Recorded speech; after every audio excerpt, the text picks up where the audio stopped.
through with some straight accurate punches. And his hard shots again. He stays on his feet. He hurt him there. To the knockdown. Clearly not scared to fight anybody, anywhere, anytime. Down goes Lee. Down goes the champ. And he hurt him with that right and left hook. I buried my daughter in the process of trying to get this belt.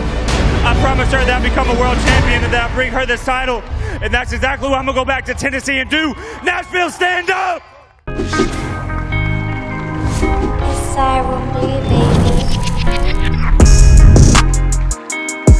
Alright, hello guys, welcome. We've got an interview with the IBF Super Middleweight World Champion, Caleb Plant. Caleb Plant, how you doing today? I'm doing good, man. Thank you for having me. How you been? During lockdown, it's been a tough time. How's it been for you?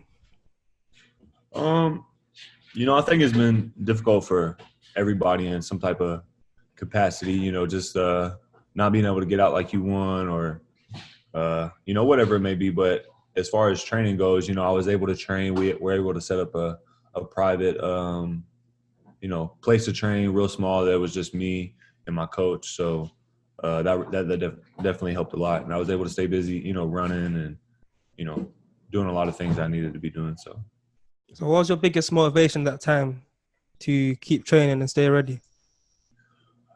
Because I knew that at some point that this would come to an end, and things would pick back up. And when they did, I didn't want to be, the guy who was, swallowed up by the pandemic, the guy that, because of his circumstances were, left behind. I knew this would come to an end. And when I did, I wanted to be, basically right where I left off. So, it was difficult at times, but, I just had to be honest with myself and know, hey, this is going to come to an end. And, you want to make sure that you're on top of your game once things open back up. So you've got quite a strong mentality. You can see that in a lot of the things that you do.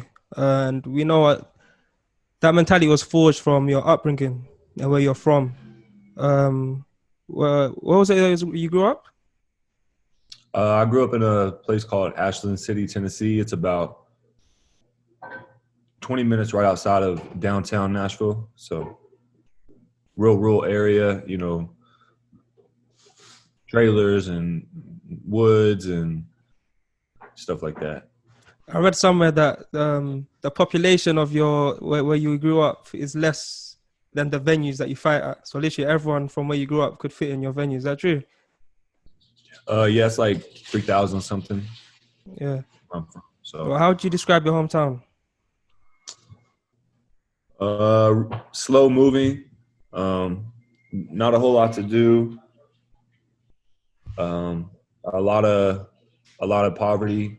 A lot of good times. Like I said, to be able to appreciate the small things and the simple things and the slow moving things, but on the other side of that, there is a double-sided coin. There's a lot of drugs where I'm from, a lot of things like heroin and pills, and it can be a beautiful place, but it can also be a really evil place. Not a lot of, there's not like gangs where I'm from. There's not, but there's a lot of drugs and a lot of poverty, and when you mix those two things together, the drugs, they use that to mask, all the things that they're going through. So I live in a poor neighborhood as well, and the stuff that you see, it changes you quite a bit. And especially when you look around at your friends and you see them heading down the wrong paths, making small little mistakes and choices that down the road when they get old, it's going to really affect their life. So how is it for you to see that around you and still stay strong and know I'm not going to make those choices, I'm just going to go down to the gym and stay on the right path? Well, I think a good tip that my father gave me at a young age is that all the do's and all the don'ts are already laid out before us. So all the things that we should do and all the things that we shouldn't do. And you can look at the things that people are doing that are hurting them and see where it's getting them. And you can look at the things that the people are doing right and you can see where it's getting them. And, I'm so thankful for my father, and I'm thankful for boxing because there was really nothing else to do but for me to go to the gym and work out and go home. So, but I have a lot of close friends, a lot of my best friends as kids, and a lot of good friends who did go down that path. And some of them are still, you know, I know that they're fighting, trying to get up out of that. And, you know, some of them have, you know, conquered their past and are on a new path and doing the right thing. So it was difficult, but I was so in love with boxing that I didn't want to do anything to jeopardize what I knew that I would become, because even from a young age, at like the age of 9, all I wanted to do was to fight. You know, I didn't want to do anything else. And so I knew early on nobody was coming to save me. I knew early on that if I wanted to get up out of this, that it was on me. And I don't know how I realized that at that age, but I did. And, you know, I just didn't want to do anything to jeopardize it. Well, so it seems like your father was a big influence when you were growing up. Yes. How was he like as a parent? Was he strict, or did he let you make your own choices? When I was young, he was really on me. I mean, I got disciplined a lot. I got a lot of ass whoopings. That's the best way, isn't it? Yeah, most definitely. And, you know, he was really hard on me.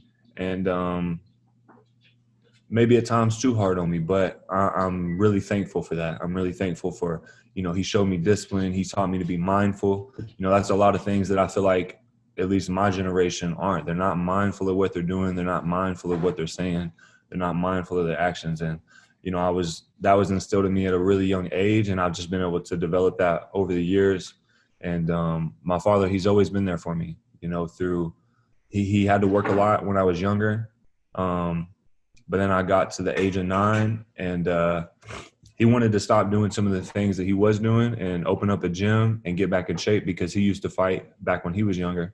And, you know, he drank a little bit, and so he wanted to stop and open up a gym and get back in shape and kind of give me something to do. That way, when I got a little bit older, I wouldn't just be running around with my buddies getting in trouble. And so that's what he did. And from the time I got off school to like 10 or 11 o'clock at night, that's where we were. And it was a really small gym. It had one heavy bag hanging in the corner, and then it had a tape. It had a ring that was just tape on the floor. And when we would spar, we would just stand around with our hands, you know, kind of out, making sure people didn't fall. And that's really where it all started for me. But that was it was like a sanctuary. And even in a tough neighborhood, there's always a light there. So also some of your favorite memories growing up. I'm from the country, so, you know, just being able to like go down to the creek with the dog and go in the woods and just kind of get away from the house and just be out there, you know, doing what kids do, using my imagination or whatever it may be. And going to my grandparents were a big part of my life, are a big part of my life. You know, when things were troublesome at home, we would go stay with our grandparents who live right down the street. And they were quite a bit better off than we were. So, you know, it was nice to be able to go over there and just kind of relax and unwind and stuff like that. So probably my grandparents, and just being able to run around. My grandfather had a farm, so just being able to run around on a farm and, you know, stuff like that. In that small gym that you had, who would really come around, and what kind of group did you have there? A lot of kids. Not a lot of kids, but, you know, a handful of kids. There were adults who came. Wasn't really like just people from my town, really. It wasn't no like super troublesome people, or, you know, it was just parents who wanted to get their kids in some type of activity. And a couple of rough people came through, and you know, there'd be some people who come through who thought they were tough, and then they'd spar with my dad, and, you know, they'd walk out a little bit humbled. And so that was always fun to see. But nothing crazy. How did you get started on the amateur scene? Well, I started kickboxing. That was the first thing I started doing. And maybe quite a few people don't know that about me, but I started kickboxing. And then I just started boxing like a year or two later, to help my hands in kickboxing. And then I would just be, you know, kickboxing one weekend, boxing 2 weekends later, you know, and then just back and forth, trying to get all the experience I could. My dad was driving me around in his little car everywhere, all across, you know, from Georgia, Alabama, Tennessee, Ohio, Virginia, just everywhere. Sometimes we would drive 12, 13 hours down to Florida for a IKF, like a kickboxing world championship tournament. And, I mean, he was just trying to give me all the experience I could. And that's really kind of how it started. The boxing game in America is dominated by black fighters. In any part of life where you're the minority group, where the other group is dominant, it comes with its challenges, and you sort of have to prove yourself a little bit more than everyone else does. So how did you find that come into it as, like, you probably heard the phrase white boy a few times, isn't it? Yeah, more than I could probably ever tell you. Yeah. And yeah, it can be, well, at least when I was younger, you know, it was difficult at times because I was such an outcast. I was so outcasted by my peers in the boxing community. You know, it's like they didn't want to accept me. They, you know, maybe a few, you know, Caucasian fighters would come around to the tournaments and get put out the first round or the second round, or, you know, just get, you know, at least where I was at, you know, and it was almost like a mockery, you know, to try and be Caucasian and come in and win a tournament or something like that. And I just thought that was so unfair. I didn't like that. I thought, you know, and it just goes even up to what's going on in the world today. I don't think that anybody should be bound or shackled by what they can or can't do because of the color of their skin. You know, I can't tell you how many times I've been told, man, you better go join MMA, dummy. Don't you know the white boys become a world champion in boxing? Or, you know, I mean, but I really appreciate them because they really gave me fuel for the fire, you know. But I don't really think anybody should be bound or shackled to what they can or can't be just because of the color of their skin. And when they say, you know, I know it's a compliment, but a lot of times people will say, man, you box good for a white boy.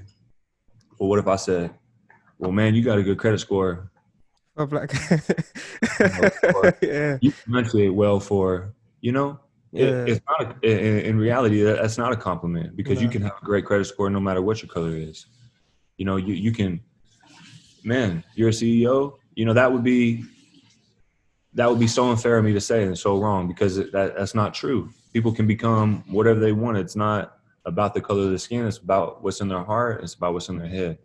And so I just hope that throughout my career, I can try to, you know, break those stereotypes of what people can and can't be. And I hope that I'm not just a motivating factor to, you know, white boxers or Caucasian boxers. I hope I'm a motivating factor for even maybe that young African-American kid who thinks, man, I want to be this or I want to be that, but everyone's telling me I can't. Well, they told me that I can't either. And now, you know, I'm the only super middleweight world champion under the PBC banner. So you're gonna change gears a little bit. You're now happily married to Jordan Plant. You want to talk about how that relationship came about? How'd you first meet? Well, in our generation, sometimes it starts on Instagram. So you slid into the DMs. I think someone had liked some of my pictures on Instagram, and I was like, man, who is this? And I clicked on the page, and I was like, man. And then so I'm like, okay, I'm like a couple pictures back or whatever, and I was like, man, if I ever see this person, I gotta talk to her if I see her in person. And then I was fighting in LA, and so I was, at the time I was in my hotel room, so just sitting around. You know, I don't want to be too unfocused or anything, but I got a lot of time on my hands. I'm just sitting in the hotel room on my phone. I don't, you know, want to be up walking around or stuff like that. And so I'm like, man, if you ever see her, you know, after this fight or down the road sometime, you got to talk to her. And then I went to the weigh-ins the next day, and I was sitting down waiting for him to call my name up on the stage, and I look over, and she's standing right on the wall over here. And she worked in boxing at the time, but she wasn't working at that fight. She was just in LA hanging around with one of her friends, and she was about to go back to the airport, but she wanted her friend to drop her off at the weigh-ins before she headed off to the airport because she had a lot of time. And I looked up and I said, man, she's standing right there. That's crazy. So I'm like, man, I got to talk to her. So they called me up on stage, and I weigh in, and then she went and stood by the water because she knows, after I weigh in, I'm probably going to go get water. So I just went up and spoke to her and, told her my name, and we stand there. I just said, okay, well, nice to meet you. And I just walked off and left her hanging. And I guess, to me, she's the prettiest girl in the room, and you're not supposed to just walk up to the prettiest girl in the room and ask for her number or something like that, because that's what everybody does. So I played it cool, and then a little bit later she messaged me and said, hey, nice meeting you. And I was like, okay, I got it. That was it, really. Yeah, that's nice. Having someone who's just driven as you by your side in the same industry, it must help a lot. But losing a child is probably the hardest thing to do. And I'm sorry to hear about that as well. How important was it having her by your side when you was going through all of that? Well, Jordan is not Aaliyah's mom. I'm not sure if there's people out there. Sorry. No, you're good. And so I lost Aaliyah before I met her, but it was about a year or so after. People who lose children, their statistics to say that usually don't work out, and it didn't. And it was for the best, So about a year later, that's when I met Jordan. And so it wasn't that long after, that had happened with Aaliyah. And so, I still, and I mean, still to this day, really, but especially at the time, I was still, that was still at the forefront of my life. It wasn't something that I had been able to that was way in the past. And so she's definitely helped me through, kind of rebuilding up through that. And, I am blessed to have her by my side. She is driven. She had a full ride to D1 college, UNLV, to run the 100-meter hurdle. So she's an athlete. She knows what it takes to be, a top-level athlete. And, I couldn't imagine, doing this with anybody else, really. So one of my favorite things I've ever seen on Instagram is when you won the world title and you took it to your daughter's grave and you said you kept your promise to her. What was that promise, and how much did it mean to you to be able to keep that? Just Aaliyah had a lot of medical issues. She had brain damage. She had usually over 200 seizures a day. She couldn't grab things. She couldn't, she had a Mickey tube in her stomach because she couldn't swallow. She had no motor skills. She couldn't sit up. She couldn't eat. She couldn't, there were just a lot of issues. And, but sometimes I would sit in her rocking chair in her room and rock her before bed and just, kind of tell her what I plan on doing and accomplishing and can't wait to win a world title and have you there with me. But after that, after I realized that that's not how it was going to be anymore after she passed on, I just promised that I would bring her that world title because that's something me and her always talked about. So, after I won, I was living in Vegas, but, I flew back to Tennessee to see my family and I brought my belt and I was able to, bring it to her. And, that was a proud moment for me, not only as just a man that I was able to keep a word, my promise that was of that magnitude, but also just as a father to be able to keep my word and say that I would do something for my daughter and then, be able to bring that to life, especially when so many people said, I wasn't going to win that world title or, hey, Jose was going to do this, he was going to do that. I didn't have enough experience, going back to the color of my skin. And so just to be able to prove all them people wrong and do it in the manner that I did and be able to bring that world title to my daughter, that was a big moment for me. I'll be honest with you as well. I was one of those people that you proved wrong. Me and the whole team been a big fan of yours for a long time, but I thought, like you said, the experience and what I thought was the power difference would mean Uzcategui would get the better of you.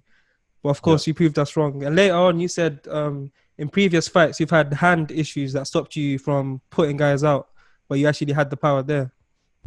Yeah, when I first came on the scene, I was knocking everybody out. And, the competition wasn't as high level. It wasn't as high as it is now, but I was getting a lot of people out of there in good fashion. And then I kind of started developing hand injuries in my fights. Like when I fought Thomas Alwin Bono, I hurt my hand in the second round. You wouldn't been able to tell. When I fought Andrew Hernandez, I hurt my hand in like the 3rd or 4th round. You know, I never win store, but it's not something that I really wanted to put out to the public because I felt like it was an excuse, you know, and people, you know how the media is and you know how people are, they would just say that I'm making excuses and that, you know, they wouldn't believe me. So I just wanted to, I didn't really want to, you know, make those excuses. I just wanted to try and get my hands, you know, those issues worked out, and I have those issues worked out now. And Porky Medina was the first fight where I didn't have a hand injury. And I still, if you look at that fight, I was just boxing and sticking and moving because I was worried about getting a hand injury. And I didn't in that fight. And then I was 5 weeks into the Jose fight and I broke my hand. And it's still, you know, pretty crooked. And I worked really hard on my hands. And I went into that fight knowing if I don't really fight how I know I can and set down on my punches like I know I can, then I'm going to prove everyone right. And I just couldn't allow that to happen. So I went in that fight, you know, not letting back, not holding back. And, you know, you see what happened to Jose. And then even since then, people like Mike Lee and, you know, then Vincent stopping him late in the 10th round. And moving forward, you guys are going to see that, you know, it's not from a lack of power. At one point in time, it was just, you know, those hand injuries. Do you feel like that it helped make you a better boxer where you knew you couldn't sit down on the punches, so you had to do something different? Yeah, it kind of made me change my style. I mean, I've always been a really slick boxer, even since the amateurs, but it really forced me to, like, change my style a little bit in some ways that I enjoyed and liked, but also in some ways that, you know, I felt like were holding me back a little bit. So, but it definitely, I feel like, made me a better boxer. And now when I have both hand in hand, you know, I feel like, you know. Which fighters did you grow up watching where you was inspired by them and you sort of wanted to box like them? Just as a kid, my heroes were people like Floyd Mayweather, Roy Jones, James Toney, Hector Camacho, Terry Norris. I like Marvin Hagler and just his discipline and how hard he trained. That's something that I try to, you know, do in my boxing career. Andre Ward is a big someone that I really like. So those are a few. So who's your top 3 favorite fighters? Top 3, I would say,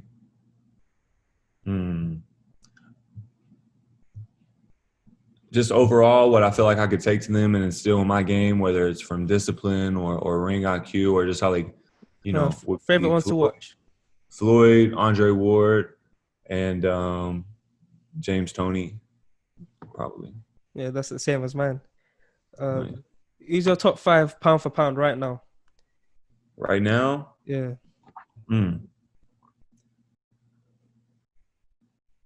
I don't know the order, but it would have to be Canelo, and this is not in the order that I think, but just would be Canelo, Lomachenko. I think that Tyson Fury has to be on there.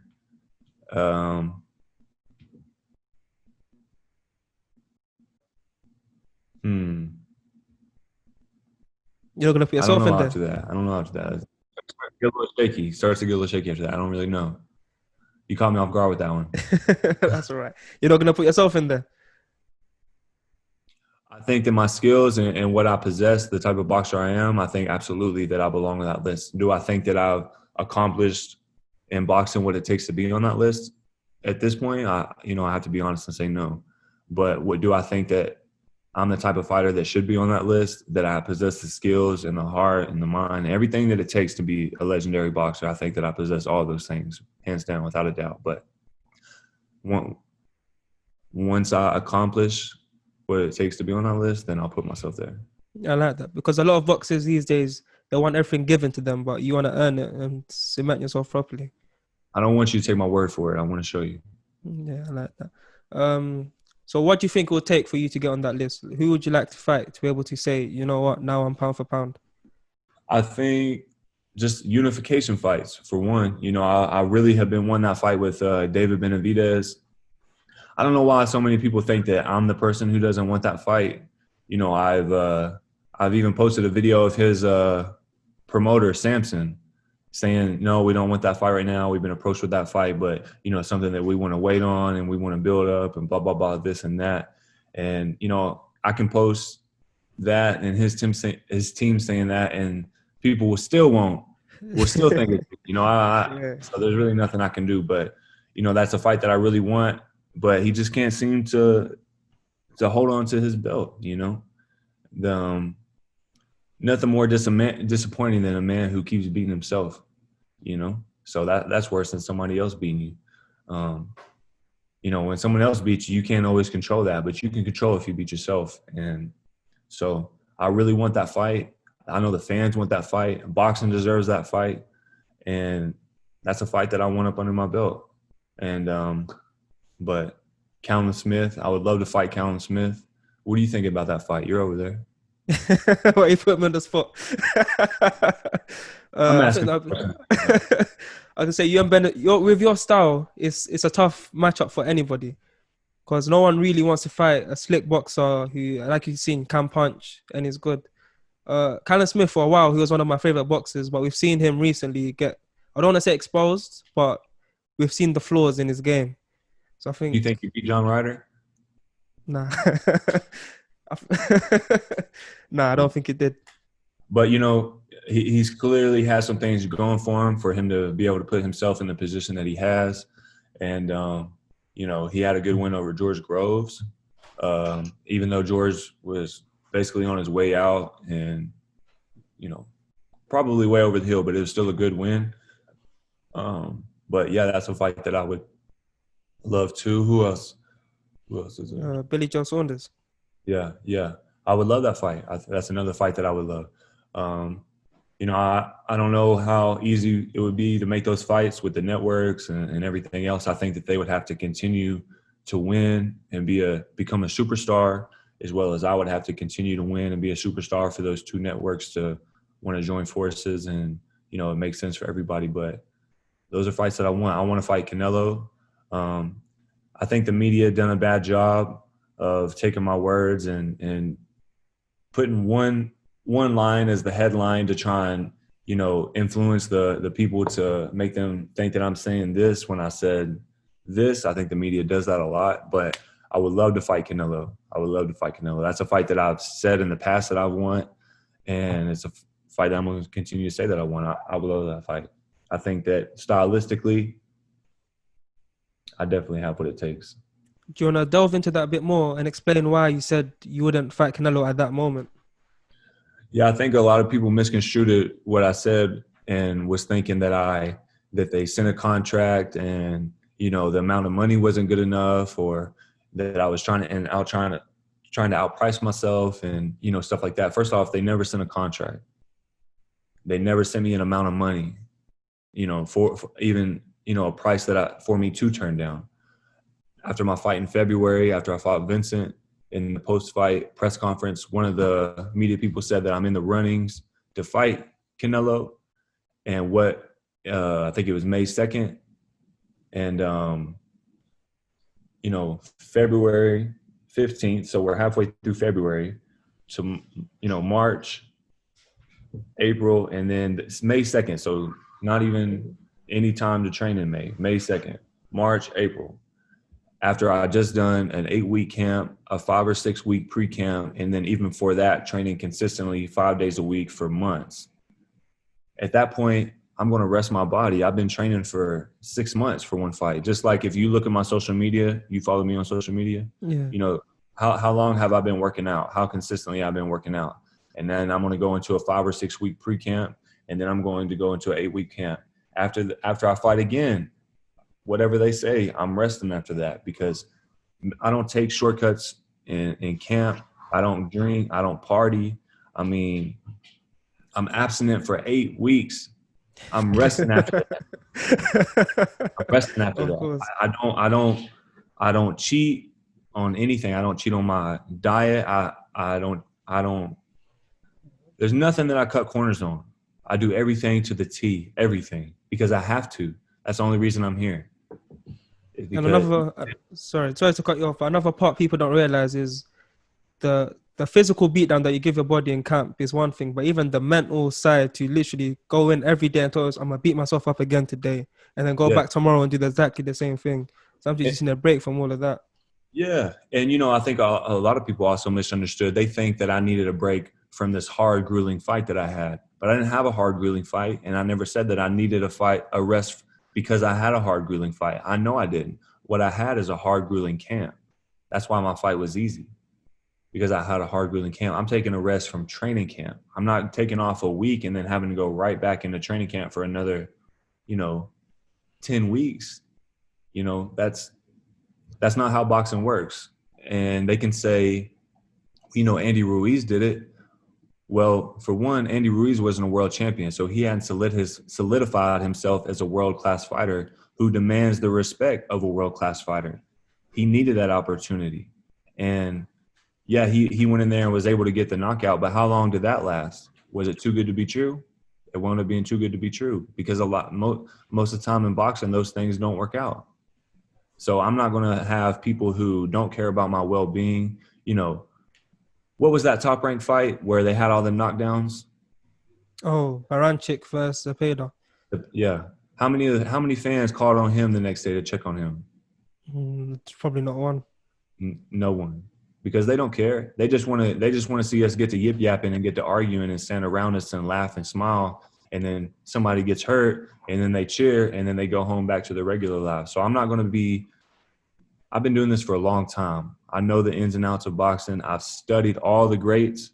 I've studied the sport inside out, and I know how it works. And I'm not going to be forced into a situation that I know when I know that's not how boxing works. So I said I'm ready in September. I'll be ready in September. I'm going home to rest. So I stick to that. I stick behind that. I truly believe that. There's plenty of other world-class trainers and fighters who do the same thing and think the same thing and agree with me. So if the general public doesn't want to agree, it's really none of my concern what they think. They even done that recently with Kovalev. I think Kovalev even admitted that he knew he had no time to prepare for that fight, but he just took it. It's on the back end of his career. It's a big paycheck, so why not? Yeah, and, the fans, it's like they get so upset when there's a fighter who, he's just in it for the money. He's just in it for the fame. He's just in it for this and that.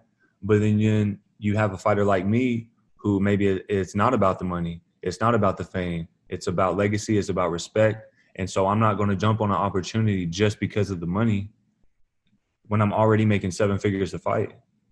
I don't have to jump on some chump, opportunity like that. He's got fights left on his resume. I got plenty of time too. We can still make that fight happen. So, we've got a couple fan questions for you as well. Someone asked, do you ever see yourself moving up to 175 pounds, light heavyweight? At some point, I'm sure my body won't allow me to, make this weight anymore, but I don't see it being anytime soon. I'm going to be here through all these super middleweight champs that are here now, and then I'll be here when these middleweights move up as well. So I'm going to be here for a minute. Is there anyone you've got your eye on that you really want to fight next, other than the obvious Canelo? There's been a name tossed to me, and we're working on it right now. And I think if it comes through, then I think that people will be pretty happy. So I'm not gonna throw no names out or anything yet, but I think if it comes through and pulls through, and it's a green light on my side, I want this fight. I want this fight. So, hopefully it works out. Are there any prospects that you've been around that you think is next up on the scene that many people haven't heard of? There's a prospects, not too many prospects, but there's a kid on the USA team who's qualified for the Olympics. What's his name? Something Gonzalez. He fights at 178. Raheem Gonzalez. really good kid, really good dad, good head on his shoulders, really hard worker. Got an extreme amount of speed and explosiveness. And, I think if he can settle down once he turns pro and kind of like I did, I think over time that's one to look out for. So. All right, anything you want to say to the fans? Just, I appreciate all you guys who are tuned in and support my career. And for those of you who aren't, I just feel like you aren't yet. So, stay tuned. Yeah, thank you very much for the interview, bro. Appreciate you, man. Thank you.